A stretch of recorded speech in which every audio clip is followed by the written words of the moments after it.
আসসালামু আলাইকুম ওরহমতুল্লাহি ওবরাকাতুহু। আলহামদুলিল্লাহ রব্বিল আলামিন। শুরু হচ্ছে শব্দে শব্দে দার্সে কোরআনের আজ পর্ব 332, পার্ট নম্বর 332, সূরা সাবা, আয়াত নম্বর 23। ইনশাআল্লাহ বিইذনিল্লাহ ওয়া মা তাওফীকি ইল্লা বিল্লাহ আলাইহি তাওয়াক্কালতু ওয়া ইলাইহি উনীব। কোরআনুল কারীমের এই মাহফিলে যারা যেভাবে যেখান থেকে পরবর্তীকালে যারাই অংশগ্রহণ করবেন, আল্লাহ তাআলা যেন কোরআনের খাদেম, কোরআনের ধারক, কোরআনের বাহক, কোরআনওয়ালা উম্মত যেভাবে করেছেন, আল্লাহ তাআলা যেন আমাদেরকে কোরআনের আলো দ্বারা আলোকিত করেন, বক্ষকে প্রশস্ত করেন। ইয়াশরাহ সাদরাহু লিল ইসলামের জন্য আল্লাহ তাআলা যেন আমাদেরকে মুনতাখাব করেন, নির্বাচিত করেন। আল্লাহ তাআলার বন্ধুতে পরিণত হওয়ার তৌফিক দান করেন। কোরআন শ্রবণকারী শুধু আমরা নয়, কোরআন পাঠকারী আমরা শুধু নয়, আমরা হৃদয়ে, অন্তরে অন্তরস্থল থেকে বলতে চাই, হে আল্লাহ, সামিআনা ও আতা'না, শ্রবণ করেছি, মেনে নিয়েছি।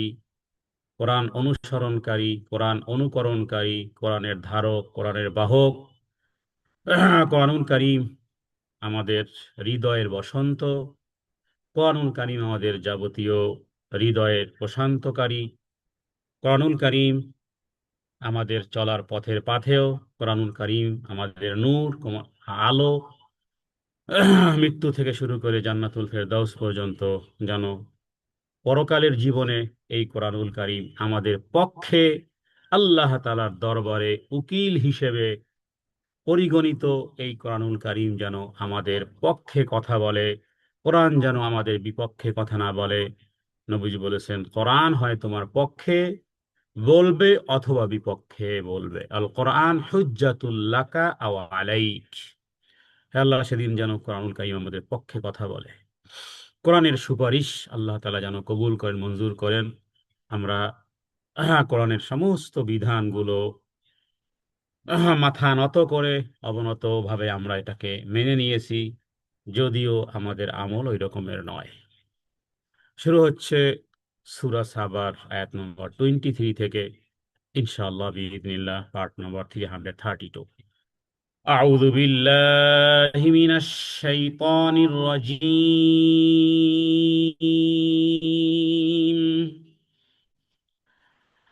ولا تنفع الشفاعة عنده إلا لمن أذن له، حتى إذا فزع عن قلوبهم قالوا ماذا قال ربكم، قالوا الحق وهو العلي الكبير।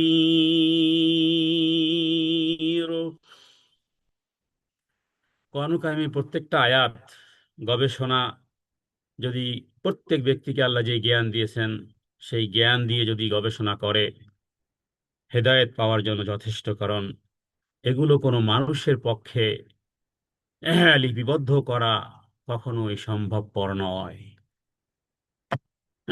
দিন যত যাচ্ছে, এআই যত বাড়তেছে, মানুষ গবেষণা করে হয়রান হয়ে যাচ্ছে যে কোরআনুল কারিমের বর্ণনাই শুধু নয়, বরং এর গণিতিক অঙ্ক, এর সমস্ত অ্যাঙ্গেল থেকে এটা সত্যি কোনো মানুষের পক্ষে এটা সম্ভবপর নয়। কোরআনুল কারীমের এই আয়াতটি এতটাই ইম্পর্ট্যান্ট যে এটা আল্লাহ তাআলার একত্ববাদ, তাওহীদ শিখায়। আর তাওহীদের মধ্যে এটা একটা বিষয় যে কিয়ামতের দিন সুপারিশ, ইন্টারসেশন, কিয়ামতে ইন্টারসেশন হবে। সেই ক্ষেত্রে আমাদের সমাজে, বিশেষ করে বাংলাদেশের সোসাইটিতে আছে ভ্রান্ত ধারণা। কোরআনুল কারীমের এই আয়াতটি যদি গভীরভাবে মনোযোগ সহকারে শ্রবণ করি। আশা করি ইন্টারসেশনের যে ভ্রান্ত ধারণা, আশা করি ক্লিয়ার হবে ইনশাআল্লাহ। জি। ওয়ালা তানফাউ শাফাআতু ইনদাহু ইল্লা লিমান আযিনা লাহ। ওয়ালা তানফাউ শাফা, কিয়ামতের দিন কোন রকমের শাফাত গ্রহণযোগ্য হবে না, উপকার দিবে না, বা কোন রকমের সুপারিশ উপকারেও আসবে না। কোন রকমের সুপারিশ কার্যকর হবে না, কারো সুপারিশ। এখানে ওয়ালা লা নফি করে দেয় সব কিছুকে। তাহলে এখান থেকে আকীদা হলো যে রসুল্লাহ সাল্লাল্লাহু আলাইহি ওয়াসাল্লাম সুপারিশ করতে পারবেন না। ইল্লা, ইল্লাকে আরবিতে বলা হয় হরফে ইস্তেসনা, মানে যতক্ষণ না লিমান আযিনা লাহু, আল্লাহ তাআলা রাসূলুল্লাহ সাল্লাল্লাহু আলাইহি সাল্লামকে অনুমতি অনুমোদন না দিবেন।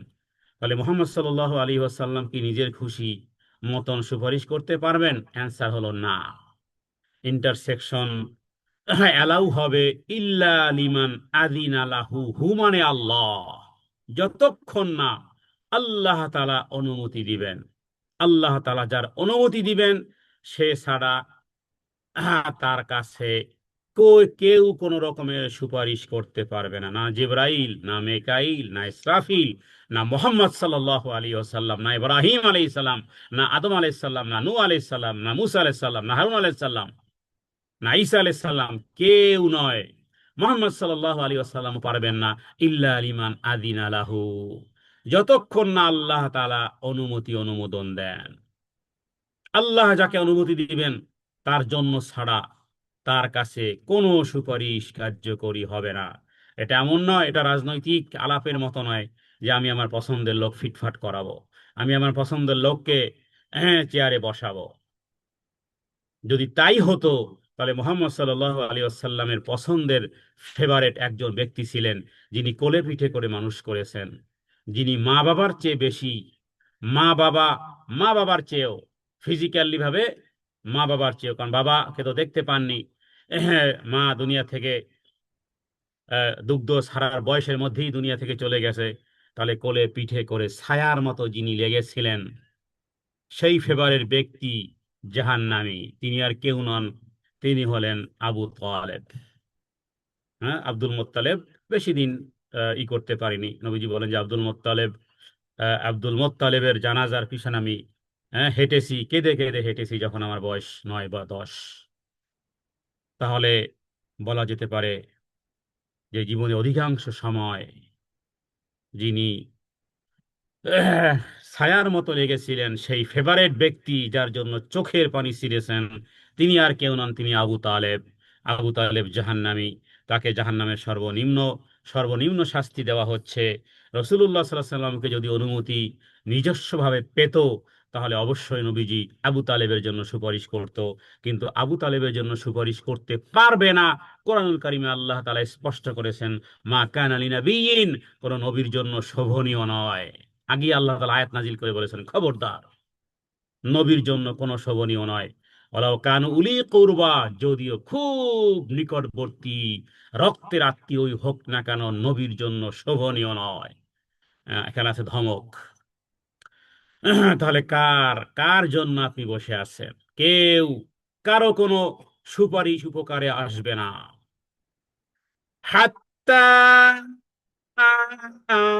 ইযা ফুজ্জিআ আন কুলুবিহিম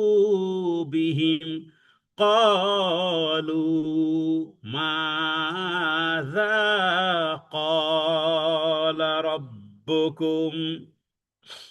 হাত্তা ইযা ফুজ্জিআ আন কুলুবিহিম, হাত্তা, যতক্ষণ না, যতক্ষণ আল্লাহ তাআলা মানুষের, তাদের, এমনকি যখন তাদের হৃদয় থেকে ভয় ভীতি দূর করা হবে। হাত্তা ইদা ফুজ্জিআ আন কুলুবিহিম, তাদের কলব থেকে, তাদের হৃদয় সমূহ থেকে ভয় ভীতি দূর করা। তার মানে বোঝা যায় এই আয়াতের মধ্যে গভীরতা আছে, অনেক গভীরতা আছে। তার মানে এই তা কলুবিহীনের কে কারা আসলে? তারা হলো যাদেরকে, যাদের ব্যাপারে সুপারিশ করার কথা হাদিস থেকে আমরা পাই, যেমন রাসূলুল্লাহ সাল্লাল্লাহু আলাইহি ওয়াসাল্লাম সুপারিশ করবেন। এরপরে হ্যাঁ, অনেক ব্যক্তিকে আল্লাহ তাআলা সুপারিশ করা তৌফিক দিবেন। এমনকি ফেরেশতাদেরকেও, মহান মহান ফেরেশতাদেরকে আল্লাহ সুপারিশ করার অনুমতি দিবেন। এরপরে আল্লাহ তাআলা অনেক ব্যক্তিবর্গকেও, যারা জান্নাতে যাবে তাদেরকেও আল্লাহ তাআলা উন্মুক্ত করবে যে তোমরা তোমাদের ঘনিষ্ঠজনদের জন্য সুপারিশ করতে পারো। এমনকি যে সমস্ত বাচ্চাগুলো মারা যায়, হ্যাঁ, ছোট অবুঝ শিশু যারা, হ্যাঁ, বালেগ হওয়ার আগেই যারা মারা যায়, এরাও সুপারিশ করবে কিয়ামতের দিন, জান্নাতের দরজায় দাঁড়িয়ে থাকবে। এমনকি যদি মিসক্যারেজ হয়, হ্যাঁ, যদি এরকমের হয়, তো সেই এই নাড়ি ভুড়ি সহ মা বাবাকে পেঁচিয়ে নিয়ে জান্নাতে যাবে। যাই হোক, একাধিক হাদিস থেকে সারমর্ম হলো এটা।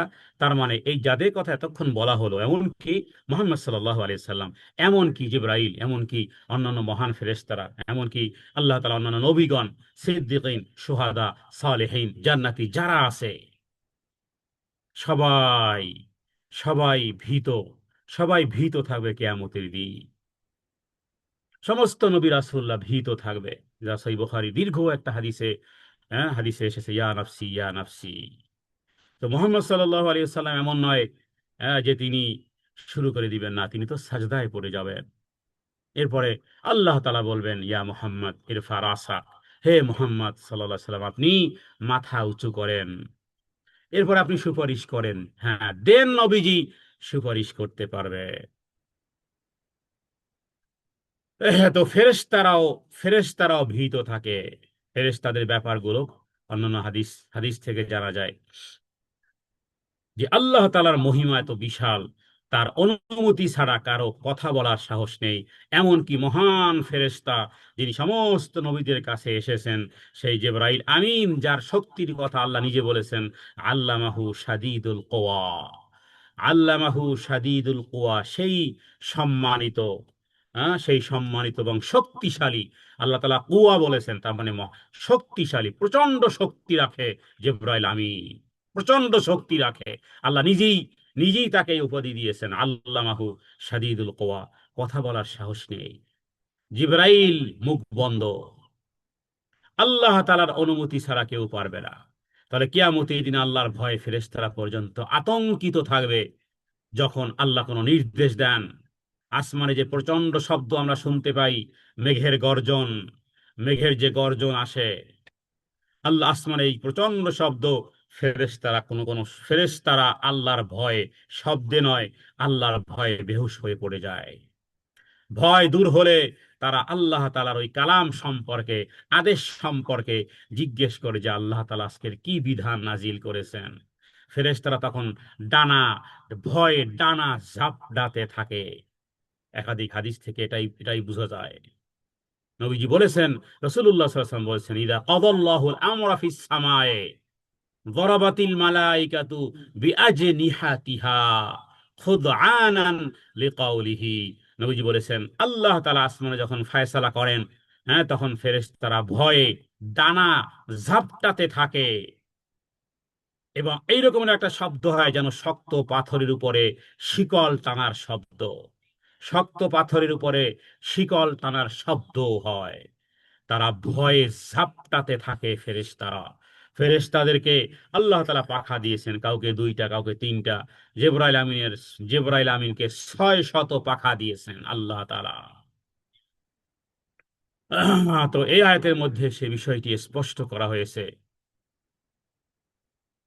মুশরিকরা, মক্কার মুশরিকরা, কিছু ব্যক্তিবর্গ আছে, তারা ভ্রান্ত বিশ্বাস করে, মনে করে কিয়ামতের দিন পীর সাহেব, হাত ধরে তাকে জান্নাতে নিয়ে যাবে। আরে সবাই দৌড়ের উপরে। হ্যাঁ, কার কথা বলার শক্তি আছে? আয়াতুল কুরসির মধ্যেও এই রকমের আয়াত আছে, মান যাল্লাযী ইয়াশফাউ ইনদাহু ইল্লা বিইজনি, কি আছে এমন? তার মানে, হে আল্লাহ, কেউ নেই এমন যে আমার কাছে সুপারিশ করবে আমার অনুমতি ব্যতীত।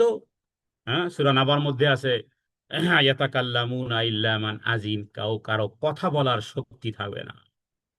তো ফেরেশতারা এরপরে বলে, মাযা ক্বালা রাব্বুকুম, ক্বালু মাযা ক্বালা রাব্বুকুম, রব কি বলেছেন? তখন অন্যান্য ফেরেশতারা বলে, ক্বালুল হাক্কা ওয়া হুয়াল আলিয়্যুল কাবীর, আল্লাহ তাআলা জি, যা বলেছেন সত্য বলেছেন। আর তিনি হলেন আলিয়ুল কাবীর, তিনি হলেন সর্বোচ্চ সুমহান। ক্বালুল হাক্ক ওয়া হুয়াল আলিয়ুল কাবীর।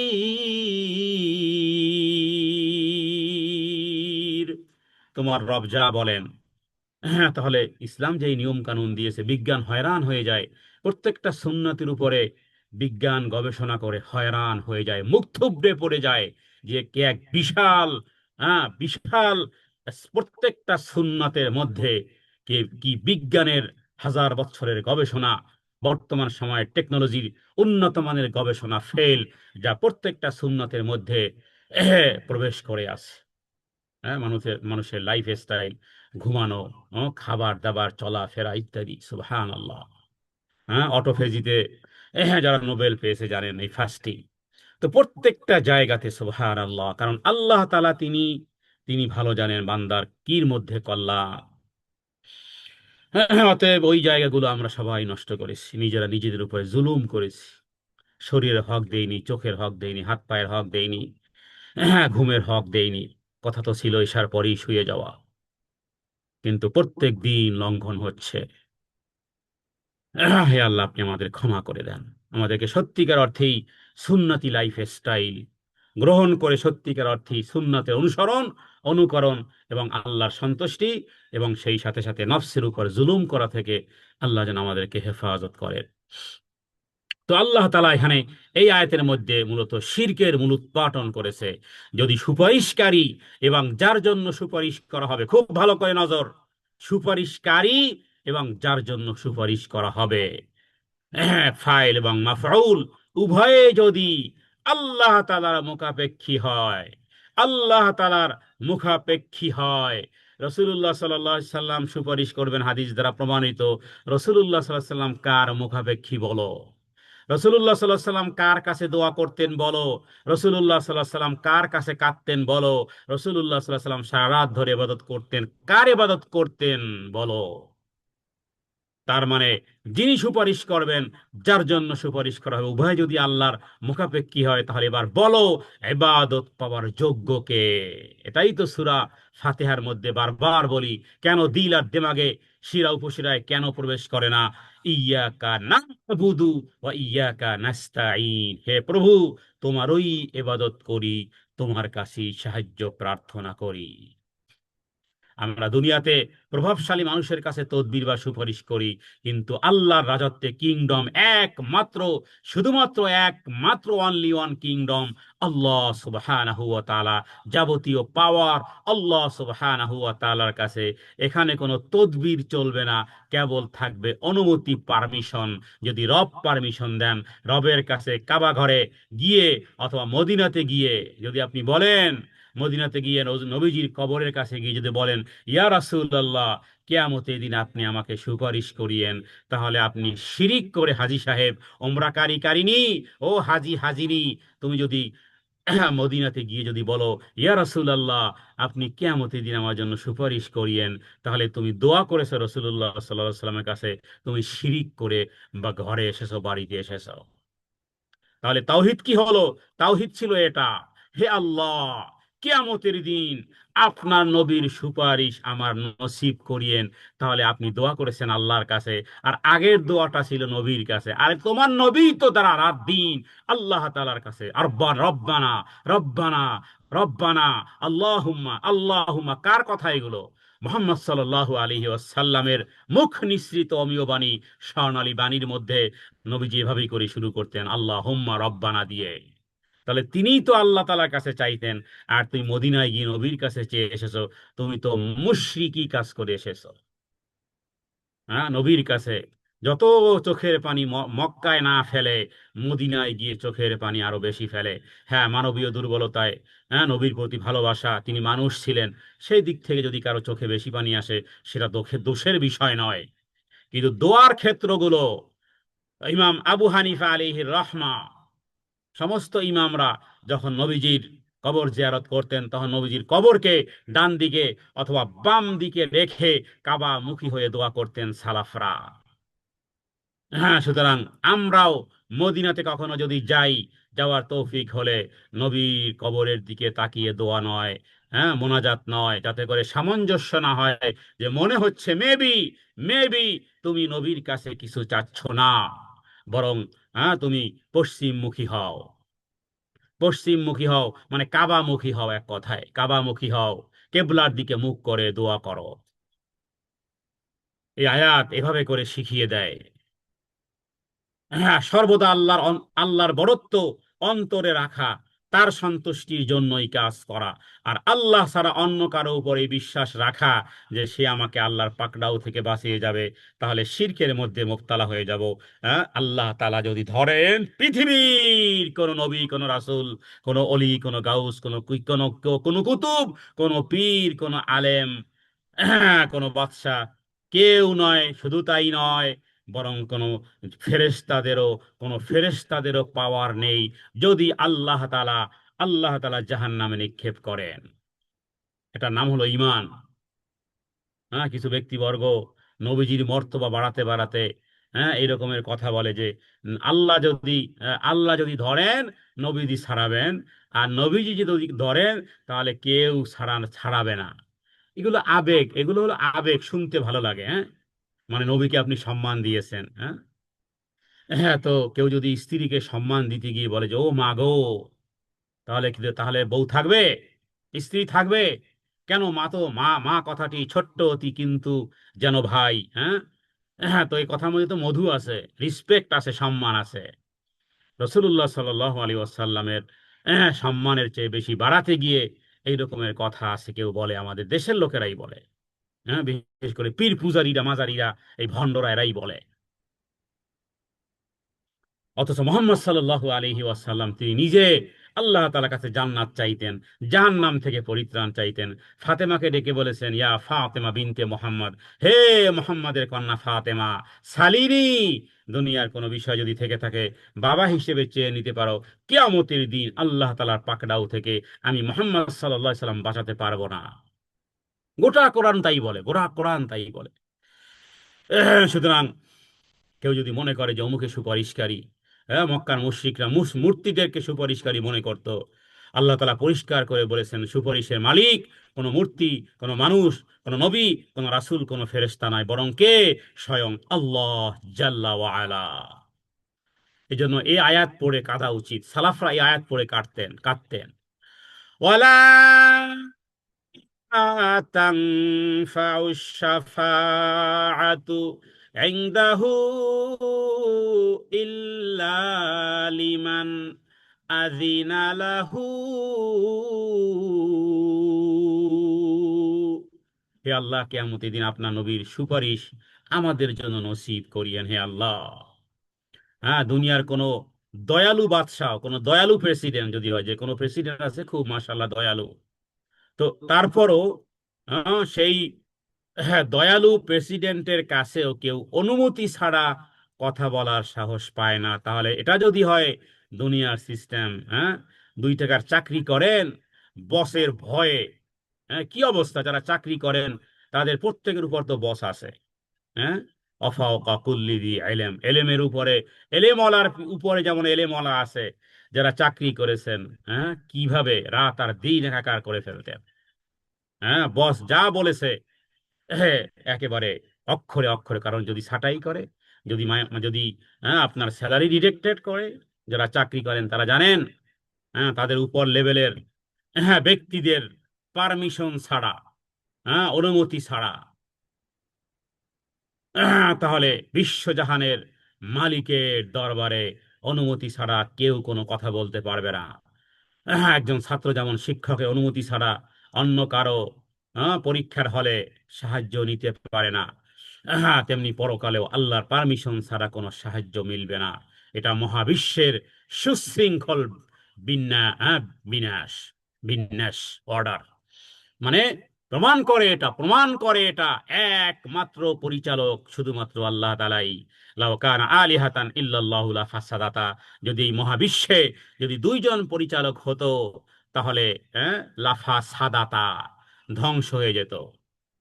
একাধিক শক্তিশালী সত্তা যদি থাকে, হ্যাঁ, তাহলে হস্তক্ষেপ করার ক্ষমতা থাকে, কিন্তু তাহলে মহাবিশ্বের নিয়ম ভেঙ্গে একাকার হয়ে যেত। কেউ বলতো সূর্য উঠাবো আজকের এদিক থেকে, কেউ বলতো বৃষ্টি দেব, কেউ বলতো এটা করব, কেউ বলতো ওটা করব না। গোটা বিশ্ব আল্লাহ তাআলার অনুমতি অনুমোদনে এককভাবে চলতেছে। এগুলো দেখেও কি মনে হয় না যে শুধুমাত্র কেবলমাত্র একমাত্র আল্লাহ সুবহানাহু ওয়া তাআলা, কুল হুয়াল্লাহু আহাদ। হ্যাঁ, তাহলে এখানে এই সুপার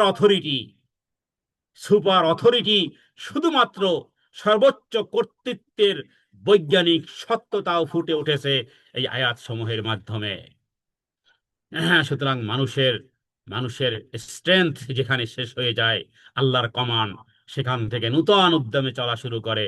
হ্যাঁ, সুতরাং হ্যাঁ, আমরা যদি কাউকে খুব অনেক বড় ম্যাটার মনে করি, আসলে সবাই আমরা আল্লাহর কাছে তুচ্ছ, তুচ্ছ, তুচ্ছ। সুতরাং সুপারিশ কোনো অধিকার নয়, বরং আল্লাহ তাআলার পক্ষ থেকে এটা একটা সুযোগ বা অনুগ্রহ, যেই অনুমতি অনুমোদন মুহাম্মদ সাল্লাল্লাহু আলাইহি সাল্লামকে আল্লাহ দিবেন। সুতরাং আল্লাহ তাআলার কাছেই চান, আল্লাহ তাআলার কাছেই চান। তবে আল্লাহ তাআলা একটা সিস্টেম রেখেছেন, খুব ভালো করে দিল আর দিমাগে রাখেন। আবেগ দিয়ে ধর্ম চলে না, আবেগ দিয়ে কবর হবে না, আবেগ দিয়ে হাসর হবে না। বরং রাসূলুল্লাহ সাল্লাল্লাহু আলাইহি ওয়াসাল্লাম যেভাবে করে বলেছেন, হুবহু ওই মাপে মাপে যাবে। আল্লাহ তাআলা যেইভাবে বলেছেন, আল্লাহ নিজেই বলেছেন, খবরদার ওয়ালান তাজিদা লিসুন্নাতিল্লাহি তাবদীলা তাহওয়িলা। আল্লাহ তাআলার রীতিনীতির মধ্যে কোনো তুমি পরিবর্ধন পাবে না। তাহলে আল্লাহর সিস্টেমটা কি ভালো করে একটু শুনে নেই। আল্লাহর সিস্টেম হলো, আগে ঈমান, আগে কি? ঈমান। ফার্স্ট ঈমান, ফার্স্ট তাওহীদ, দেন আমল। আগে ঈমান না আমল? আগে হলো ঈমান। পৃথিবীর বহু চ্যারিটি, পৃথিবীর বহু বৈদেশিক, পৃথিবীর বহু অমুসলিম যারা মানুষের কল্যাণে কাজ করে, হ্যাঁ, মানুষের কল্যাণে কাজ করে, ওই মহাত্মা গান্ধী বলেন, মাদার তেরেসা বলেন, আরো বহু ব্যক্তিবর্গ যারা মানব কল্যাণে কাজ করেছেন, কিন্তু ফলাফল জিরো, কারণ ঈমান নেই। কর্ম ভালো, কর্মটা তাদের ভালো, কিন্তু কোনো ঈমান না থাকার কারণে, ঈমান ঈমান না থাকলে zero, zero, zero and zero. তাহলে ঈমান আগে, দেন আমল দিয়ে নিজেকে আল্লাহ তাআলার প্রিয় পাত্র বানাতে পারবেন। তাহলেই আপনি গোলামি করেছেন আল্লাহ তাআলার, আল্লাহ তাআলাই আপনার জন্য নবীর সুপারিশ পাওয়ার যোগ্য বানিয়ে দিবেন। আল্লাহুম্মা ইন্না নাসআলুকা, হে আল্লাহ, আমরা আপনার কাছে প্রার্থনা করি। হ্যাঁ, আপনার কাছে প্রার্থনা করি। তাহলে দেখুন, নবীর কাছে নয়, কিন্তু আগে কি বলেছি, নবীর কাছে যদি বলি তাহলে তাহলে শিরিক হবে। আমরা আল্লাহ তাআলার কাছে আল্লাহুম্মা দিয়ে বলেন অথবা রব্বানা দিয়ে বলেন। রব্বানা দিয়ে কোরআনুল কারীমে আয়াত বলে, রব্বানা আতিনা হাসানা ওয়া ফিল আখিরাতি হাসানা ওয়া কিনা আযাবান্নার, সব ইনক্লুডিং হয়ে গেছে দুনিয়া এবং আখিরাতের প্রত্যেকটা ন্যানো সেকেন্ড। দুনিয়াতে যতদিন বেঁচে আছেন সব ইনক্লুডিং, এরপরে পরকালে মরণ থেকে জান্নাত পর্যন্ত, এই সময়কালটা ফাইনাল ডিসিশন নেওয়ার আগ পর্যন্ত রবের কাছে আপনি কোরআনুল কারীমে বর্ণিত এই দোয়া দিয়ে, এই আয়াত দিয়ে দোয়া করেন। আর আল্লাহ তাআলার কাছে এই আয়াতকে ঘিরে আমরা বলি, হে আল্লাহ, আপনার কাছে প্রার্থনা করি শাফাআতা নাবিকা মুহাম্মাদিন সাল্লাল্লাহু আলাইহি ওয়াসাল্লাম। হে আল্লাহ, আপনার কাছে আমরা সবাই আপনার নবী, আপনার প্রিয় নবী মুহাম্মদ রাসূলুল্লাহ সাল্লাল্লাহু আলাইহি ওয়াসাল্লাম, হ্যাঁ, ওয়াসাল্লাম, হ্যাঁ, তার সুপারিশ প্রার্থনা করতেছি। হে আল্লাহ, আল্লাহুম্মা জাআলনি মিম্মান তা'যানা লাহুম বিশ-শাফাআতি ওয়ারহামনা বিরহমাতিকা ইয়া আরহামার রাহিমিন। হে আল্লাহ, আমাদেরকে তাদের অন্তর্ভুক্ত করেন যাদের জন্য আপনি সুপারিশের অনুমতি দিবেন, এবং আপনার আপনার রহমতে আমাদেরকে দয়া করেন। প্রত্যেকটা আয়াতের মধ্যে আছে তাওহীদ। এই আয়াতের মধ্যে আছে তাওহীদে উলুহিয়্যাত, কারণ ইবাদত, একত্ববাদ কার সাথে যুক্ত? সরাসরি আল্লাহ সুবহানাহু ওয়া তাআলার কাছেই যুক্ত। কারণ যখন কেউ জানে যে সুপারিশের ক্ষমতা নবীর হাতে নয়, সুপারিশের ক্ষমতা কার হাতে? ওয়ালা তানফাউ শাফাআতু ইনদাহু ইল্লা লিমান আযিনা লাহু, আল্লাহ তাআলার হাতে সুপারিশ, সুপ্রিম পাওয়ার আল্লাহ তাআলার হাতে। তখন সে, হ্যাঁ, সে নবীর ইবাদত করবে না, বরং সে কি করবে? আল্লাহ তাআলার ইবাদত করবে। এখানে তাওহীদ রুবুবিয়্যাত আছে, তার মানে এটা প্রমাণ করে যে সিদ্ধান্ত দেওয়ার মালিক আর কেউ নন, কেবলমাত্র আল্লাহ সুবহানাহু ওয়া তাআলা। আর চমৎকার একটা বিষয় আছে, কোরআনুল কারীমের অধিকাংশ আয়াতের মধ্যে অথবা শেষে দেখবেন আল্লাহ তাআলার আসমা ও সিফাতের বহিঃপ্রকাশ, সুবহানাল্লাহ। এবং আয়াতের সাথে এত সংবেদনশীল, আয়াতের বিষয়বস্তুর সাথে এতটাই, হ্যাঁ, এতটাই সংবেদনশীল, সুবহানাল্লাহ। একটু 30 সেকেন্ড।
জি, আলহামদুলিল্লাহ। তাহলে এই আয়াতের মধ্যে আল্লাহ সুবহানাহু ওয়া তাআলা আসমা ও সিফাতের যে বিষয়টি বলেছি, আয়াতের শেষে আছে আলিয়ুল, আলিয়ুল কাবীর, আলিয়ুল কাবীর। আল্লাহ তাআলা দুটি আসমা ও সিফাতের, একটা হলো আল আলী, আরেকটি হলো আল কাবীর। আল আলী তার মানে হলো যে আল্লাহ তাআলা, আহ, তিনি তার গুণাবলীতে একত্ববাদ, একত্ববাদের একটি অংশ। সুতরাং আয়াতের নির্যাস হলো যে সুপারিশ কেবল তারই উপকার আসবে যার উপরে আল্লাহ তাআলা সন্তুষ্ট হবেন। সুপারিশ তার জন্যই হবে যার জন্য আল্লাহ চাইবেন। আবু তালেবের জন্য আল্লাহ চাইবেন না, বিদায় মোহাম্মদ সাল্লাল্লাহু আলাইহি ওয়াসাল্লাম তার জন্য সুপারিশ করতে পারবেন না। তাহলে এই আয়াতে আরো কিছু শিক্ষণীয় বিষয় হলো যে আমরা যেন মানুষের উপর ভরসা না করে স্রষ্টার উপরে ভরসা করুন। হুম, হ্যাঁ, don't depend on people, depend on the creator, যিনি এই মহাবিশ্ব সৃষ্টি করেছেন, হ্যাঁ, তার উপরে ভরসা রাখুন। তবে চিজ এবং আসবাবকে আল্লাহ তাআলা দুনিয়ার নিজাম বানিয়েছেন, দুনিয়ার নিজাম বানিয়েছেন, সেগুলো করা, তবে আল্লাহ তাআলার কাছেই সুপর্দ হওয়া, কোনো কাজ করতে পারা আল্লাহ তাআলার তৌফিকে। আমরা যতটুকু নেকামল করি, হ্যাঁ, এই নেকামল করার মাধ্যমে আল্লাহ তাআলার কাছে বলা যায় আল্লাহ আপনি তৌফিক দিয়েছেন বিধায় নেকামল করতে পেরেছি। ভালো যত কাজ আছে আল্লাহ তাআলার দিকে নিসবত করা। আর আমার মাধ্যমে, আপনার মাধ্যমে যত খারাপ কাজ হবে সবগুলো নিসবত হবে নিজের দিকে এবং শয়তানের দিকে। ভালো যত যা কিছু আছে সব হবে আল্লাহ তাআলার জন্য খাস, আর যত মন্দ, অন্যায়, সেগুলো নিজের দিকে এবং শয়তানের দিকে নিসবত করতে হয়। পরবর্তী আয়াত, قل من يرزقكم من السماوات والأرض قل الله وإنا أو إياكم لعلى هدى أو في ضلال মুবিন। এই আয়াতটি মূলত এমন একটি লজিক্যাল, যে দাওয়াতের ক্ষেত্রে একটা চমৎকার উপমা। দাওয়াতের ক্ষেত্রে এবং রিজিকের ক্ষেত্রে মালিকানা নিয়ে যেন সরাসরি একটি প্রশ্ন, খুব ভালো গভীরভাবে মনোযোগ দিলে আশা করি আল্লাহ তাআলা এই আয়াতের অন্তর্নিহিত বিষয়গুলো আমরা লাভ করতে পারবো ইনশাআল্লাহ। আল্লাহ তাআলা এখানে প্রশ্ন করেছে যে বলো, কুল, তুমি বলো হে নবী আপনি বলুন, মাইয়ারযুকুকুম মিনাস সামাওয়াতি ওয়াল আরদি, তোমাদেরকে আসমান এবং জমিন থেকে রিজিক কে দান করেন? আসমান এবং জমিন থেকে রিজিক কে দান করেন? কুলিল্লাহ, আল্লাহ তাআলাই, নিশ্চয়ই আল্লাহ তাআলাই। ওয়া ইন্না আও ইয়াকুম লা আলা হুদান আও ফি দালালিম মুবিন। তাহলে আল্লাহ তাআলাই যেহেতু রিজিক দান করেন, তাহলে তোমরা, হ্যাঁ, তোমরা হেদায়েতের অথবা বিভ্রান্তি, মানে নিশ্চয়ই আমরা অথবা তোমরা হেদায়েতের উপরে অথবা স্পষ্ট বিভ্রান্তিতে রয়েছি। গভীর মনোযোগ সহকারে দিতে হবে, কারণ এই আয়াতের ভিতরে একটা বিষয় আছে, সূক্ষ্ম একটা বিষয়। সেটা হলো, যেখানে যদি নবীকে বলা হয়, কুলের যদি হয় নবী, হে নবী আপনি বলুন, তাহলে অর্থ ঠিক থাকবে। অথবা পৃথিবীর গোটা মানুষকে যেন বলা হচ্ছে যে আপনি যখন ডিবেট করবেন, হ্যাঁ, যখন আপনি কারো কারো কাছে বুঝাতে যাবেন, যে প্রথমত একটা কমন বিষয় যে আসমান এবং জমিকে রিজিক কে দেন? আল্লাহ তাআলাই দেন। তাহলে এই আয়াতের মাধ্যমে মানে আল্লাহ রাব্বুল আলামিন যেন এখানে রাসূলুল্লাহ সাল্লাল্লাহু আলাইহি সাল্লামকে একটা নির্দেশ দিচ্ছেন যে হে নবী, মুশরিকদের অথবা কিয়ামতের আগ মুহূর্ত পর্যন্ত যারা দিন ধর্ম নিয়ে ডিবেট করতে আসবে, একটা মৌলিক কোশ্চেন তাদের জন্য, যে তারা যেন তারা তো স্বীকার করতো যে হ্যাঁ, বৃষ্টি এবং ফসল কে দেন? সবাই আল্লাহ তাআলা দেন। তাহলে যখন রিজিক দাতা এক, তোমাদের রিজিক দাতা আমাদের রিজিক দাতাও যেহেতু এক এবং একক এবং অভিন্ন, তাহলে এবার বলো, এবাদত তাহলে কেন হবে অন্যের? হ্যাঁ, এবাদত কেন হবে অন্যের? তো আয়াতের শেষে যেটা আরেকটা সুন্দর বিষয় হলো এই আয়াতের মধ্যে, যে আয়াতের শেষ অংশে মানে আমরা অথবা তোমরা, হ্যাঁ, মাইয়ারযুকুকুম ওয়া ইন্না আও ইয়াকুম, যে আমরা অথবা তোমরা, আমরা অথবা তোমরা, লা আলা হুদান, হ্যাঁ, অথবা তোমরা এবং আমরা হয় হেদায়েতের পথে, না হয় বিভ্রান্তির পথে।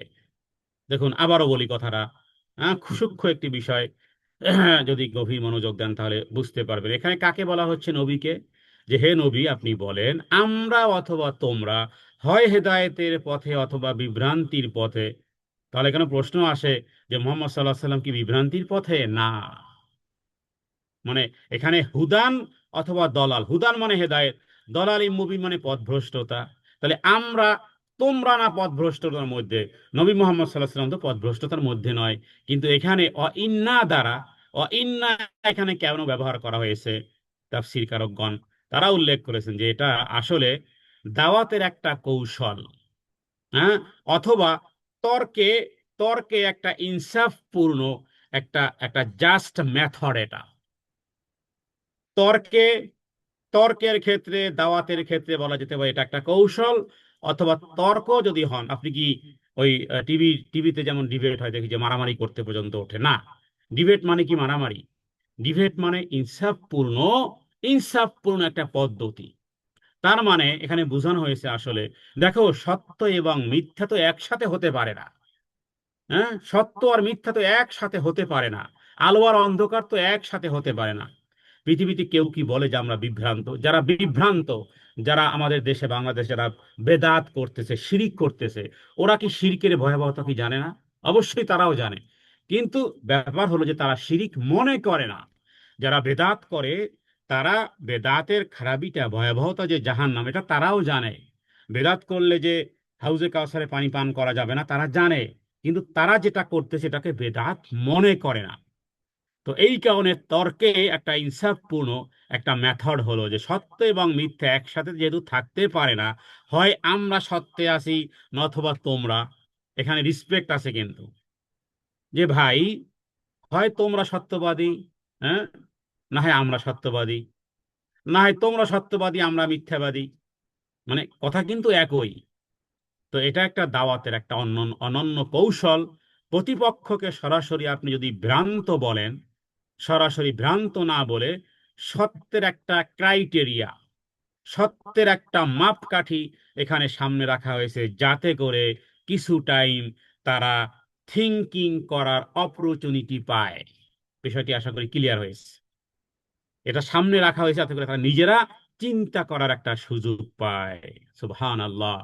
কোরআনুল কারীম কি ভঙ্গিমা শিখিয়েছে! সুবহান আল্লাহ! হ্যাঁ, আল্লাহ তাআলার জন্য, মুমিনদের জন্য এই ক্রাইটেরিয়া তো দরকার নেই, কারণ জাল হাক্ক যাহাকাল বাতিল ইন্নাল বাতিলা কানা যাহুকা। নবী সত্যবাদী, আল্লাহ সত্যবাদী, আল্লাহ মিথ্যুক না, নবী মিথ্যুক নন। কিন্তু তারপরও অন্যকে সম্মান সম্মান দেখানোর জন্য, যাতে করে কিছু সময় চিন্তা করার সুযোগ পায়। হুম। হঠাৎ করে সার্টেনলি কোনো সিদ্ধান্ত নেওয়া উচিত না। আমার জানা মতে ক্লাসে, হাই স্কুলের একটা ঘটনা, একটা চেয়ারম্যানের ছেলে, সে কি করেছে, বন্ধুর একটা কলম, আহ, কলম বন্ধুত্ব সুলভে হোক অথবা, কলমটা সে পকেটে ঢুকিয়ে নিয়েছে অথবা সেটাকে মানে হাইড করে ফেলেছে। এরপরে যখন অন্য কোনো একজন সবার সামনে বলল যে আমার কলম কই, বলল তুমিই নিয়েছো, সে বলল যে আমি নেইনি। এই নেইনি কথাটা সেও সার্টেনলি জবাব দিয়েছে। হ্যাঁ, এবং এর উপরে স্থির থাকার জন্য সে এতটা হার্ড লাইনে গিয়েছে যে পুরোটাই সে অস্বীকার করেছে, কারণ এটা আত্মসম্মানে বাধা, আত্মসম্মানে বাধা বাধা লেগেছে। সম্ভবত ও রানী এলিজাবেথের না কার কথা যেন আমি শুনেছি, সত্য মিথ্যা জানি না। হ্যাঁ, যে তাকে ওখানের পুলিশ, হ্যাঁ, তাকে কই $3 একটা ফাইন দিয়েছে, একটা পেনাল্টি দিয়েছে। $3 ফাইন সে উড্র করার জন্য আদালতে, হ্যাঁ, হাজার হাজার ডলার পর্যন্ত সে নষ্ট করেছে। নষ্ট বলতে সে এটা তার, হ্যাঁ, তার ইগোতে লেগেছে যে আমাকে $3 হোক, $3 ফাইন, এটা ম্যাটার নয়। ম্যাটার হলো যে আমার গাড়িতে পুলিশ ফাইন দিল কেন, আননেসেসারি কেন করলো, এটা রানীর গাড়ি। যাই হোক, তো এটা এরকমই হয়, এরকমই কখনো কখনো হয়ে যায় যে নিজেকে অপমান থেকে বাঁচাতে রাসূলুল্লাহ সাল্লাল্লাহু আলাইহি ওয়াসাল্লামের সময়কালে এরকম একটা ঘটনা, অনেক ঘটনাই ছিল। এক নারীর উপরে নিজের স্বামী, হ্যাঁ, নিজের স্বামী, সূরা নূরের মধ্যে ঘটনা আছে, নিজের স্বামী তাকে যা দেখেছে তাই বলেছে, কিন্তু সাক্ষী উপস্থিত করতে পারে না। হ্যাঁ, নবীজি আল্লাহ তাআলা নামে কসম করতে বলেছেন, একবার, দুইবার, তিনবার।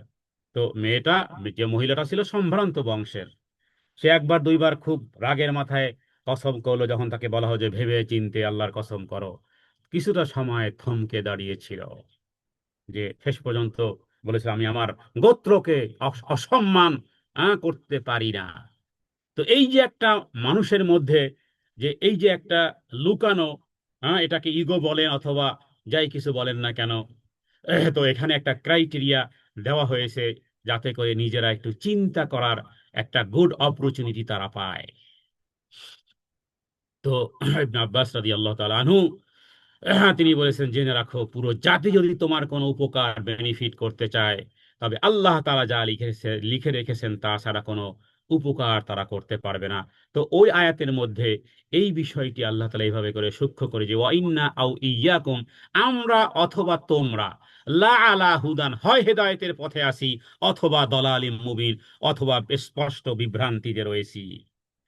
তাহলে আল্লাহ সুবহানাহু ওয়া তাআলা কোরআন কারীমের এই আয়াতের মাধ্যমে, আগেই বলেছিলাম যে একটা লজিক্যাল, একটা লজিক্যাল, একটা একটা মনোথিজম, হ্যাঁ, একটা লজিক্যাল, মানে গুরুত্বপূর্ণ, অত্যন্ত যুক্তিপূর্ণ এবং আহ, আহ, আহ, চমৎকার একটা উপমা কোরআন কারীমে আল্লাহ তাআলা দিয়েছেন। সুতরাং আপনি যার সাথে, হ্যাঁ, তর্কে যান না কেন, আগে নিজেকে ওর মধ্যে সমৃদ্ধশালী করেন, যে দেখেন, হ্যাঁ, ভুল আমারও হতে পারে। যদি আপনি এভাবে করে কথা বলেন, আপনি ভুলও যদি বলেন, তো সে ভুলটা ভুল হবে না। আপনি বক্তার কাছে, যেমন আমি, হ্যাঁ, অনেক বোন আমাকে আলহামদুলিল্লাহ সহযোগিতা করেছেন, অনেক উপমা দিতে গিয়ে অনেক সময় এখানে অনেক, হ্যাঁ, ডাক্তার বোনও আছেন। তো এখন ওই বিষয়ে তো আমি অজ্ঞ, কিন্তু আমি যদি এভাবে করে যে বলি যে এই থিওরিতে বা চিকিৎসা বিজ্ঞানে এই থিওরিতে এরকমের আছে, তবে আমার ভুলও হতে পারে, তাহলে কিন্তু, সেই থিওরি যদি আহ, সাথে আমার কথা নাও মিলে, তবুও কিন্তু আমি এই বিপদ থেকে বেঁচে যাব, কারণ আমি তো বলেছি যে আমার ভুলও হতে পারে।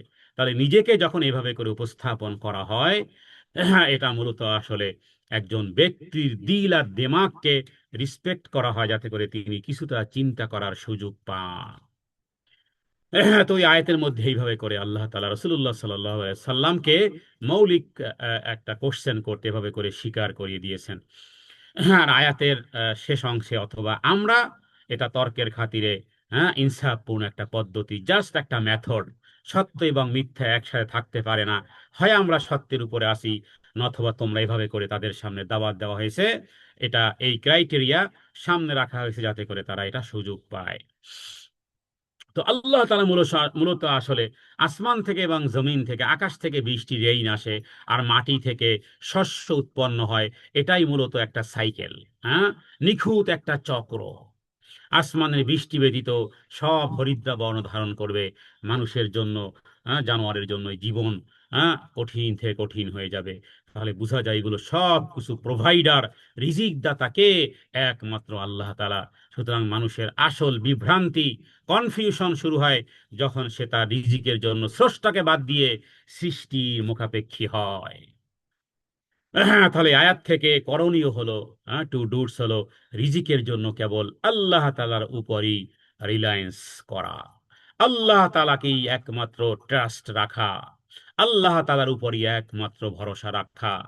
আর বর্জনীয় হলো অন্যের উন্নতি দেখে হিংসা করা থেকে অ্যাভয়েড করতে হবে।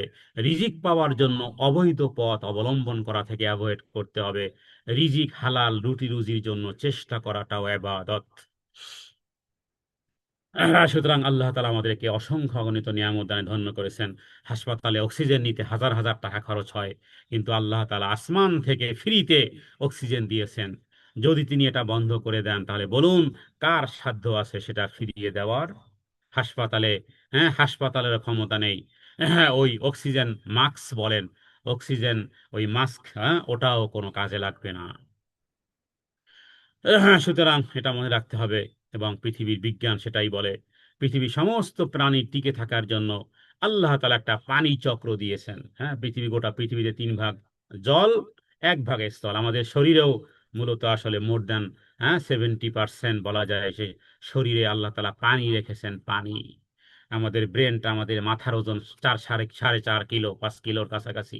হ্যাঁ, কিন্তু যখন মানুষের ওই যুদ্ধের ময়দানে আবু জেহেলের যখন মাথা কাটা হয়েছিল, তখন বলেছিল যে এক কাজ করো, গলার নিচ থেকে কাটো, যাতে করে আমি তো মারা যাব জানি, আমি মারা যাওয়ার পর যেন মানুষ দেখে যে বড় মাথা। এই জন্য গলার নিচ থেকে কাটো, মানে আবু জেহেল, হ্যাঁ, যখন তার উপর উঠে বসা হয়েছে, তো মাথার ওজন এত বেশি, কিন্তু মাথার ব্রেনের ভিতরে আল্লাহ তাআলা পানি রেখেছেন, যার কারণে ব্রেনটা যেন পানির উপরে ভাসমান। পানির উপর ভাসমান হলে তখন সেটা কিন্তু ওজন মনে হয় না। তো পানি চক্র আল্লাহ তাআলা রেখেছেন। তাহলে এগুলো কে রেখেছেন? এগুলো একজন স্রষ্টাই পরিচালনা করতে পারেন। সুতরাং আমরা যেখানেই থাকি না কেন, যেখানেই থাকি না কেন, আমার প্রাপ্য আমার কাছে পৌঁছবেই। অস্থির না হয়ে শান্ত থাকুন। Your risk will find you, just like your death. তোমার মৃত্যুর আগ মুহূর্ত পর্যন্ত উইল ফাইন্ড ইউ, তোমার কাছে আসতেই থাকবে, আসতেই থাকবে। দেখার বিষয় পরীক্ষাটা কি আসলে? পরীক্ষাটা হলো আল্লাহ দেখতে চান যে হালাল ওয়ে করো নাকি হারাম ওয়ে করো, ব্যাস এতটুকু দেখার বিষয়। সুতরাং সর্বশেষ এই আয়াত থেকে আমরা বলবো, জীবনে যখন আমরা পথ হারিয়ে ফেলি, তখন নিজেকেই প্রশ্ন করবেন যে আজ পর্যন্ত আমার বয়স যদি 40 হয়, আমার বয়স যদি 25 হয়, আমার বয়স যদি 50 হয়, 60 হয়, 70 হয়, এই বয়স পর্যন্ত আমাকে কে খাইয়ে বাঁচিয়ে রেখেছেন?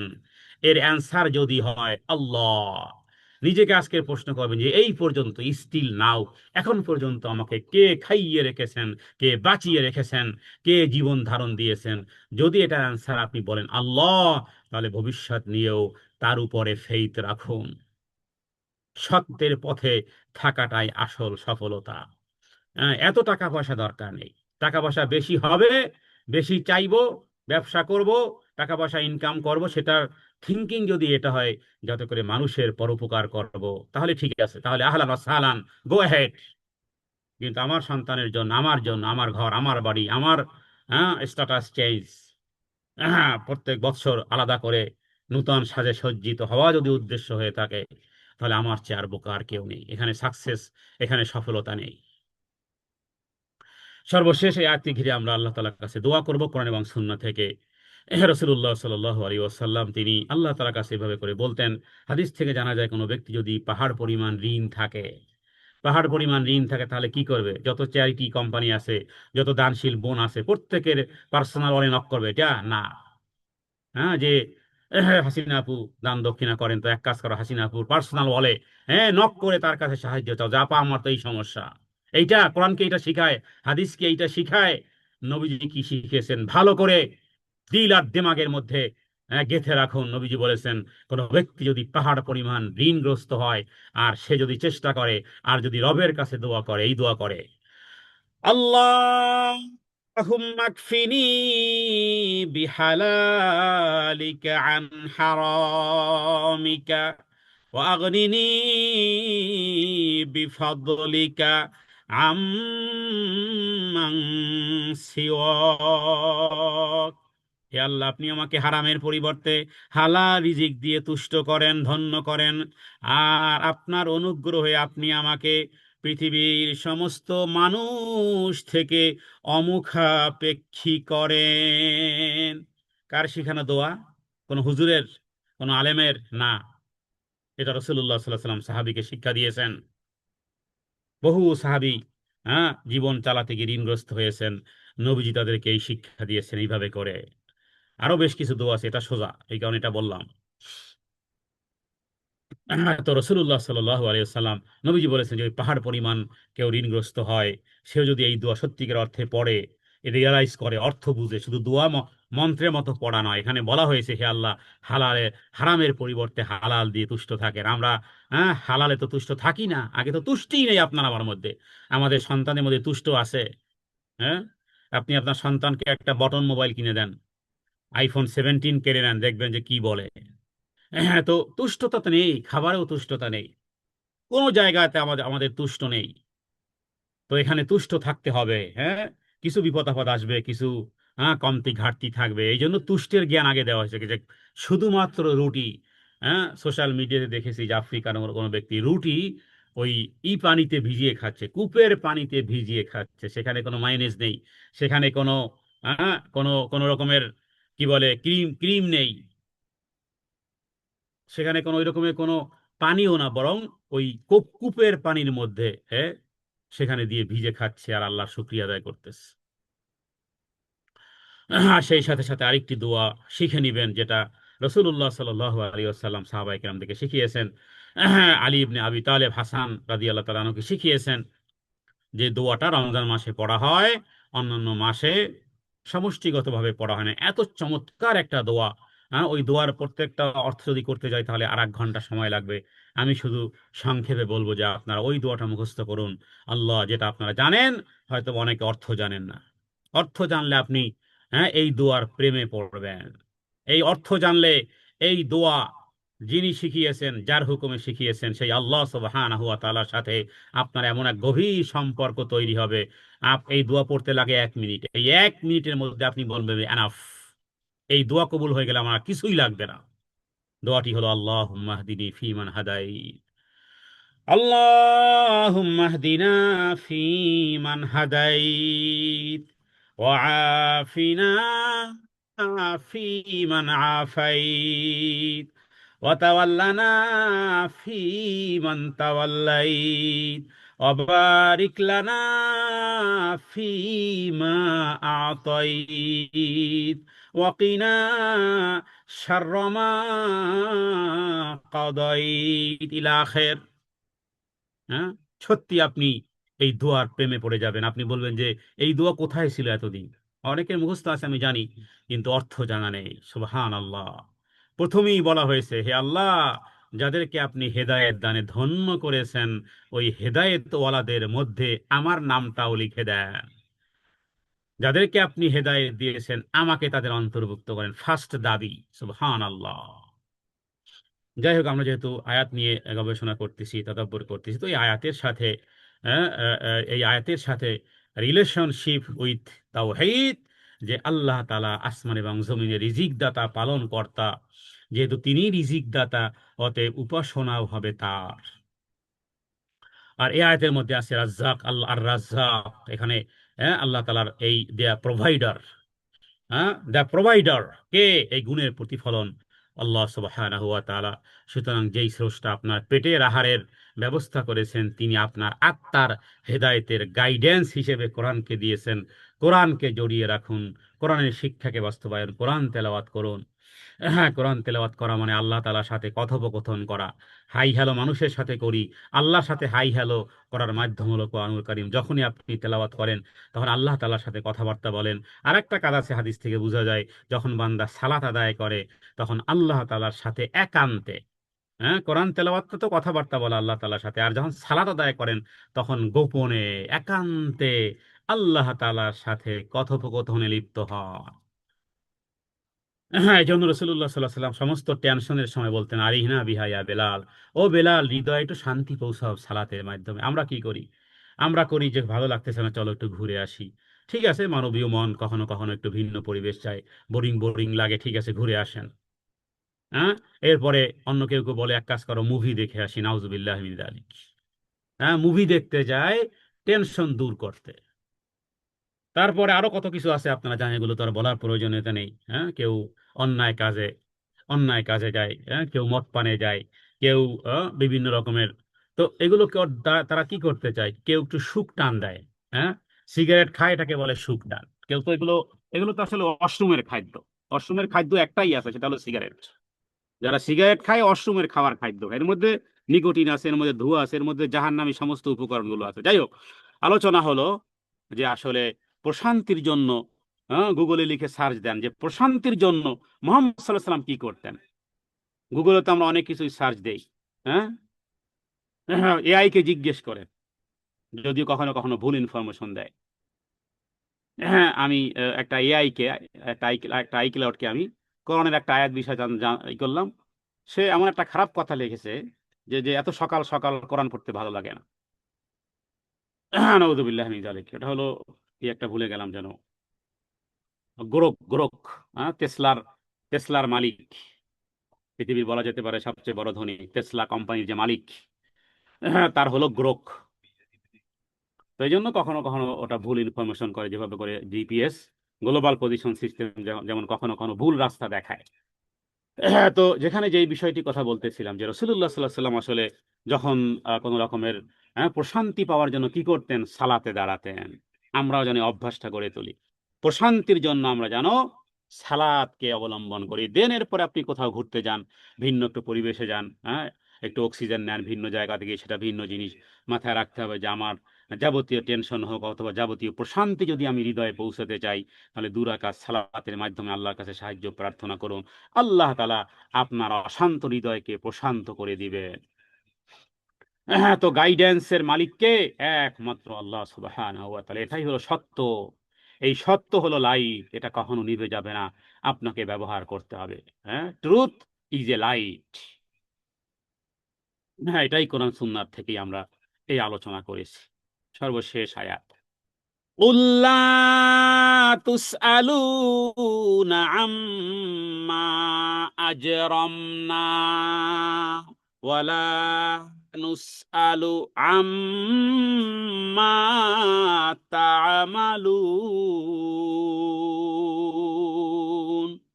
হ্যাঁ, একটা বলা যেতে পারে একটা সাইকোলজিক্যাল একটা কৌশলে আয়াতের মধ্যে, যে হে নবী আপনি বলুন, আমরা, হ্যাঁ, বলুন লা তুসআলুনা আম্মা আজরামনা, বলুন আমরা যে অপরাধ করেছি সে সম্পর্কে তোমাদেরকে জিজ্ঞেস করা হবে না। ওয়ালা নুসআলু আম্মা তা'মালুন, আর তোমরা যা করেছো সে সম্পর্কেও আমাদের জিজ্ঞেস করা হবে না। বলুন আমরা যে অপরাধ করেছি সে বিষয়ে তোমাদেরকে প্রশ্ন করা হবে না, এবং তোমরা যা করতেছো সে বিষয়েও আমাদেরকে প্রশ্ন করা হবে না। সুবহানাল্লাহ, সুবহানাল্লাহ। এই আয়াতে আল্লাহ তাআলা রাসূলুল্লাহ সাল্লাল্লাহু আলাইহি ওয়াসাল্লামকে শিখিয়ে দিয়েছেন যে কাফিরদের সাথে তর্কের সময় কতটা বিনয়ী হোক, কাফের তর্কের সময় কতটা বিনয়ী। হ্যাঁ, যারা এই সোশ্যাল মিডিয়াতে, টিভিতে, অনলাইনে, অফলাইনে যারা ডিবেট করে, যারা যারা যত নম্রতার সাথে রাগান্বিত না হয়ে, হ্যাঁ, তর্ক করতে পারে, যতটা হাম্বল, হ্যাঁ, যতটা বিনয়ী হয়ে, হ্যাঁ, যুক্তিবাদী হতে হয়, শরীফ ওসমান হাদি ভিতরে, হ্যাঁ, এই জ্ঞানটা ছিল। যেমন ছিল যুক্তি, যেমন ছিল কথায়, হ্যাঁ, অথরিটি, এবং আলহামদুলিল্লাহ। তো এখানে আজরম না মানে আমরা অপরাধ করেছি শব্দটি ব্যবহার করে শুধুমাত্র তর্কের খাতিরে। হ্যাঁ, for the sec of argument, মানে তর্কের খাতিরে যদি ধরে নেওয়া হয় যে আমরা ভুল করেছি, তবে তার জন্য তোমরা তো দায়ী নয়, তেমনি তোমাদের কাজের দায় দায়িত্ব আমাদের নয়। এটা একটা ইনসাফপূর্ণ কথা। প্রত্যেকেই নিজের আমলের জন্য রিসপন্সিবিলিটি, প্রত্যেক ব্যক্তি রিসপন্সিবল, রিসপন্সিবল প্রত্যেক ব্যক্তি, পরকালে কেউ কারো বোঝা বহন করবে না। এটা দাওয়াতের একটা চূড়ান্ত স্তর। প্রতিপক্ষ যখন তর্কে লিপ্ত হবে তখন তাদেরকে শান্ত করার জন্য বলা হবে, কারো আমল কারো উপর চাপিয়ে দেওয়া হবে না। রাসূলুল্লাহ সাল্লাল্লাহু আলাইহি ওয়াসাল্লাম বলেন, কুল্লুকুম রাইন ওয়া কুল্লুকুম মাসউলুন আর রাইয়াতিহি, তোমরা প্রত্যেকেই এক একজন দায়িত্বশীল, তোমাদের প্রত্যেককেই তার নিজ নিজ দায়িত্ব সম্পর্কে কিয়ামতের দিন জিজ্ঞেস করা হবে। নবীজি বলেছেন, লা লা ইয়াজনি জান, জানিন ইল্লা আলা নাফসিহি, কোন অপরাধী নিজের সত্তা ছাড়া অন্য কারো বিরুদ্ধে অপরাধ বোঝা চাপাতে পারবে না। সুতরাং আপনি যদি কারো ভুল সরাসরি ধরিয়ে দেন তখন ইগোতে লাগে, তখন জেদি হয়ে যায়। কিন্তু যদি আপনি বলেন যে ভাই আমার ভুল হলে আমি দায়ী, তখন দেখবেন এই প্রতিপক্ষ চিন্তায় পড়ে যাবে। সুবহান আল্লাহ। এই আয়াত থেকে দাওয়াতের একটা মূল নীতি নয় শুধু আপনার জীবন ধারণে, রাগের মাথায় কি করেন, নিজে যেন নিজের কোনো দোষই নেই, অন্যের দোষ নিয়ে ব্যস্ত। হ্যাঁ, হ্যাঁ, তো আফটার লাইফ অত্যন্ত ব্যক্তিগত বিষয়, সেখানে কোনো দল বা কোনো গোষ্ঠী বাঁচবে না। নিজের আমলের হিসেব করার অভ্যাস, সেলফ অ্যাকাউন্টেবিলিটি, সেলফ অ্যাকাউন্টেবিলিটি করা, অন্যের দোষ খুঁজে বেড়ানো আর নিজের দোষ ভুলে থাকা, এটা খুব খারাপ। হজরতে সাহাবীর মধ্যে ইবনে আব্বাস রাদিয়াল্লাহু তাআলা আনহু, তিনি খারিজিদের সাথে বিতর্ক করতে গিয়েছিলেন একবার, এই আয়াতের পদ্ধতি ব্যবহার করেছিলেন। রাসূলুল্লাহ সাল্লাল্লাহু আলাইহি ওয়াসাল্লাম বেশ কিছু ডিবেট করেছেন নাজরানের দলের সাথে, খ্রিস্টানদের দলের সাথে। তিনি ডিবেটে গিয়েছিলেন, কিন্তু সেই ডিবেটগুলো ছিল এই রকমের পদ্ধতি রাসূলুল্লাহ সাল্লাল্লাহু আলাইহি ওয়াসাল্লাম নিজেও ব্যবহার করেছেন। সরাসরি তাদের আক্রমণ না করে সত্যের মাপকাঠি দিয়ে বুঝিয়েছিলেন যে প্রত্যেকের জবাবদিহিতা, প্রত্যেকের একটা অ্যাকাউন্টেবিলিটি আল্লাহর কাছে ভিন্ন ভিন্ন হবে। যেমন নাকি একটা পরীক্ষা কক্ষে অনেক ছাত্র পরীক্ষা দেয়, যদি একজন ছাত্র ফেল করে তবে শিক্ষক তার পাশের ছাত্রকে, অন্য ছাত্রকে বকা দেয় না। অনুরূপভাবে, কারণ প্রত্যেকের রেজাল্ট তার নিজের খাতার উপরে নির্ভর করে। রাস্তায় যদি কেউ সিগন্যাল অমান্য করে তবে পুলিশ কেবল ওই গাড়ির ড্রাইভার কি জরিমানা করে, ওই গাড়ির ফাইন আসে। ওর ডানে যে গাড়ি ছিল, বামে যে গাড়ি ছিল, পিছনের গাড়ি ছিল, তাদেরকে ধরা হয় না। পরকালটাও ঠিক এমন ইনসাফপূর্ণ, একটা ফেয়ার, একটা ফেয়ার জাজমেন্ট হবে। প্রত্যেক ব্যক্তি আপন আপন আমল নামা নিয়ে উঠবেন। এটা বিজ্ঞানও স্বীকার করে। জীববিজ্ঞানে প্রত্যেকটা কোষ বা সেল, প্রত্যেকটা সেলের একটা নিজস্ব ডিএনএ আছে। আমাদের শরীরের প্রত্যেকের একটা ডিএনএ আছে। একটা কোষের ত্রুটির দায় অন্য কোষ নেয় না, যতক্ষণ না তারা সরাসরি যুক্ত থাকে এইভাবে মানুষের কর্মফল বা তার নিজের নিজের রুহু বা আত্মার সাথে যুক্ত থাকে। এটাকে বলা যায় যে ইন্ডিভিজুয়াল রেসপন্সিবিলিটি, ব্যক্তিগত দায়বদ্ধতা। প্রত্যেক ব্যক্তিকে আপন আপন, ওয়ালা তাজিরু ওয়াজিরাতুন উযরা উখরা।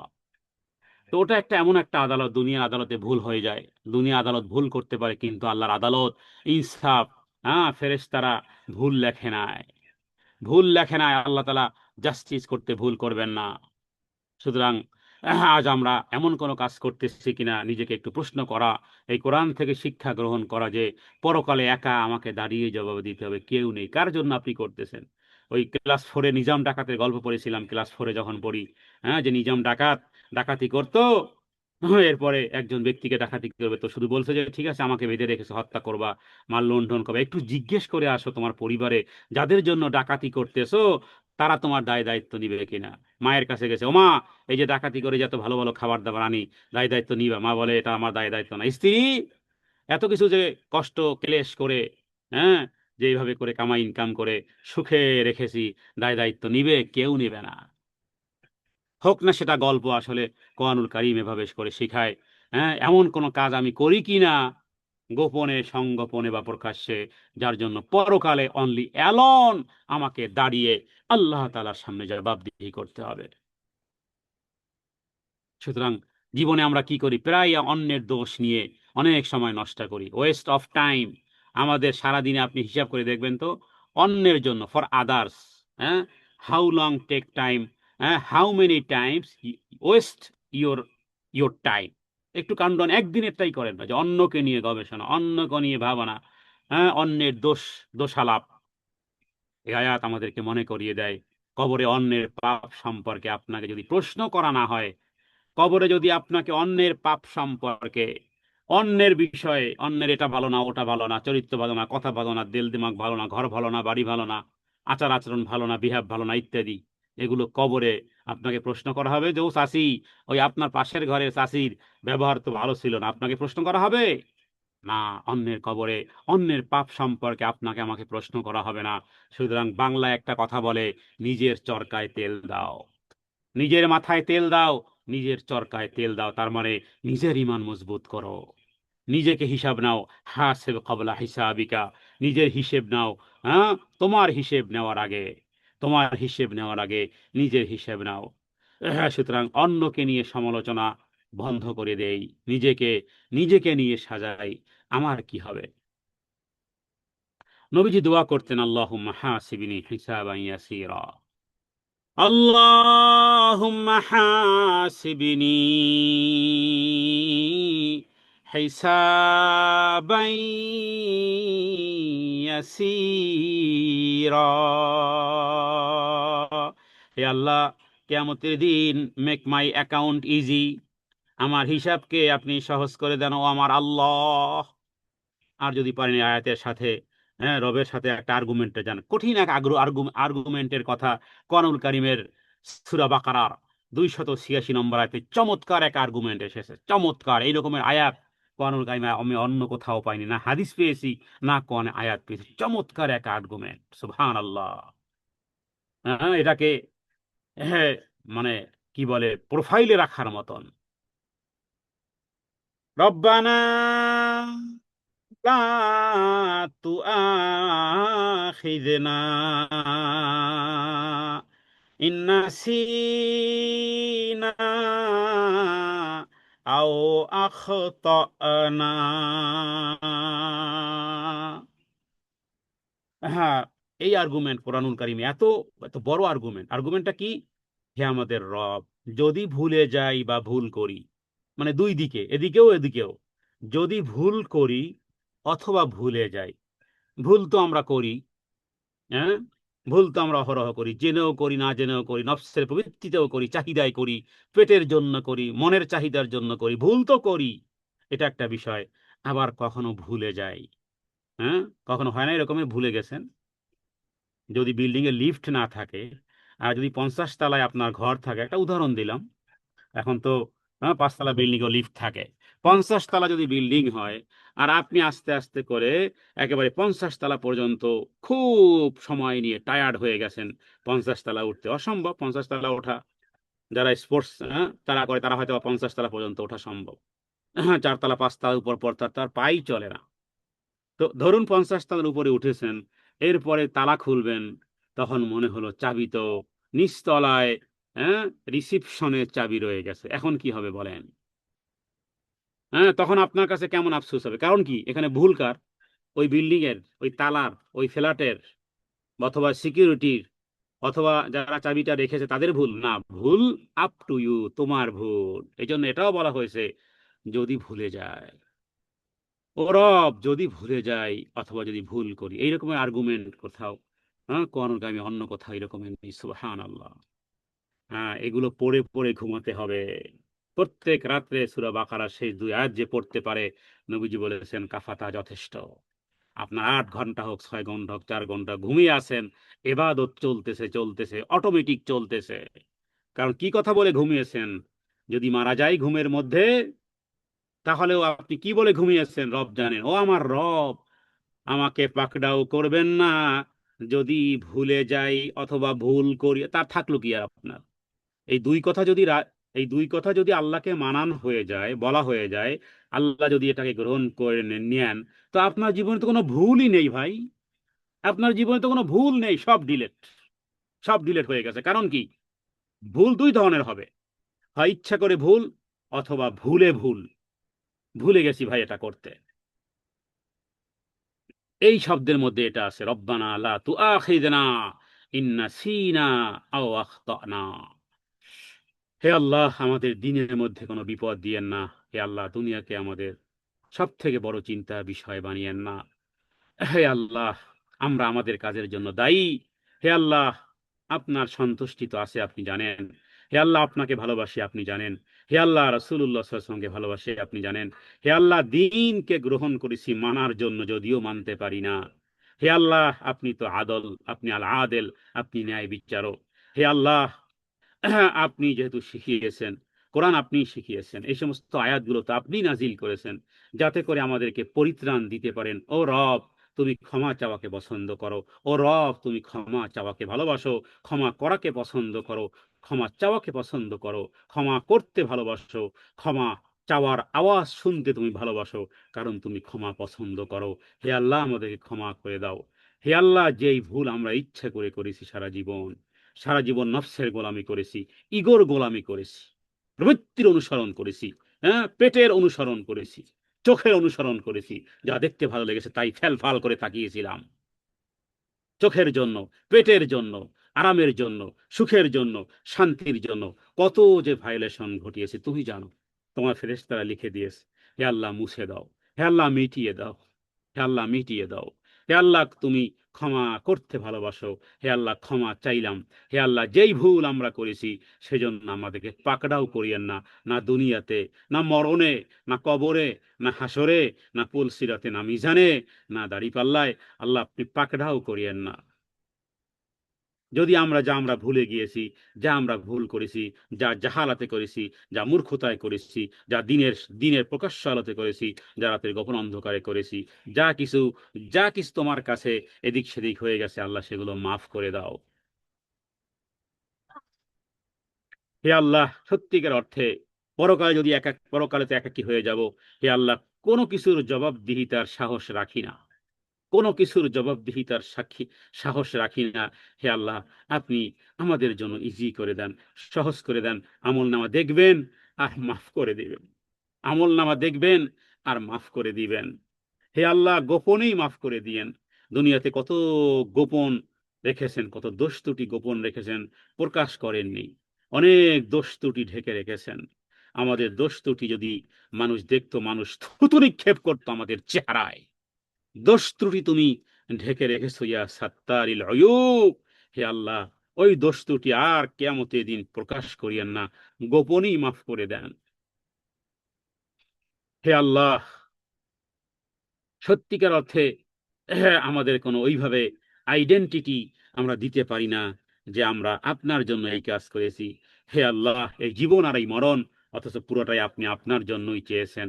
হে আল্লাহ, আপনি আমাদের সহায়কারী হন। হে আল্লাহ, আপনার ভয় আর মহব্বত দ্বারা আমাদের হৃদয়কে পূর্ণ করে দেন। হে আল্লাহ, আজকের আলোচনা যতটুকু করলাম এর ভুল ভ্রান্তি আল্লাহ মাফ করে দেন। যা কিছু ভালো শুধু তোমার কল্যাণেই হয়েছে, তোমার তৌফিকই হয়েছে। যারা অংশগ্রহণ করেছে, যারা হৃদয়ের কান দিয়ে শুনেছে, যারা সময় দিয়েছে, তাদের এই ত্যাগ তোমার তৌফিকই হয়েছে। তাদেরকে তুমি ভালোবেসেছো, তাদেরকে ইন্তেখাব করেছো, তাদেরকে মুনতাখাব করেছো, তাদেরকে নির্বাচিত করেছো। হে আল্লাহ, এই নির্বাচিত হওয়া যেন কবরে যাওয়ার আগ দিন পর্যন্ত যেন হয়, কখনো যেন আবার যেন ভিন্ন পথে ভিন্ন মতে হেদায়েত পাওয়ার পরে যেন কখনো গোমরাহ না হয়ে যায়। হে আল্লাহ, কবুল করেন, মঞ্জুর করেন। ওসল্লাল্লাহু আলা সাইয়্যিদিনা মুহাম্মাদিন নবিয়্যিল উম্মি ওয়া আলিহি ওয়াসাল্লাম। সুবহানা রাব্বিকা রাব্বিল ইজ্জাতি আম্মা ইয়াসিফুন ওয়া সালামুন আলাল মুরসালিন। আলহামদুলিল্লাহি রাব্বিল আলামিন। ওয়াজআল আখিরা কালামিনা ইনদাল মাউতি কালিমাতান তাইয়্যিবা লা ইলাহা ইল্লাল্লাহ। সুবহানাকাল্লাহুম্মা বিহামদিকা আশহাদু আল্লা ইলাহা ইল্লা আনতা আস্তাগফিরুকা ওয়া আতুবু ইলাইক। আসসালামু আলাইকুম।